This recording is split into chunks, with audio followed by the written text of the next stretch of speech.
Weather station आहे. बर. ह्याच्यातून एक उदाहरण सांगतो. आता हे AI मुळे काय झालं, आता मराठवाड्यामध्ये विदर्भामध्ये प्रचंड पाऊस झाला. मंदार कुलकर्णी नावाचा पाचोरा जळगावचा शेतकरी आहे. त्याला कळालं की आता महापूर येणार आहे. 24 तास आधी कळालं. मोसंबीची शेती आहे. मोसंबीला दर 30 रुपये होईल म्हणून सगळे त्या परिसरातील शेतकरी वाट पाहत होते.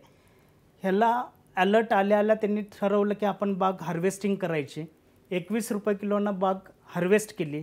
6 मेट्रिक टन त्याचा मोसंबी मिळाली. 4 तासानंतर महापूर आला. परिसरातील सगळ्या शेतकऱ्यांची शेतीमध्ये प्रचंड पाणी आलं. सगळे संत्री मोसंबी गळून पडले. प्रचंड नुकसान झालं. जनावरांचं नुकसान झालं. पण आर्टिफिशियल इंटेलिजन्सचा वापर करणारा शेतकरी मात्र त्या संकटातून बचावला गेला. हे वेदर स्टेशन आणि AIची किमया आहे. पण याच्यावरून हे कळलं की महापूर म्हणजे इतका पाऊस होतोय की महापूर येणार हे कळलं. आणि बागेला अडचण आहे. म्हणजे सगळे फळं डिस्ट्रॉय होतील अशा पद्धतीचं त्याला अलर्ट आले. आणि त्या अलर्टमुळे त्यांनी तातडीने डिसिजन घेतला. मला कितीही रुपये मार्केटची प्राइस मिळाली तरी विकणं हा डिसिजन आहे, निर्णय आहे. आणि 21 रुपयाने त्यांनी तो सेल केला प्रोडक्ट.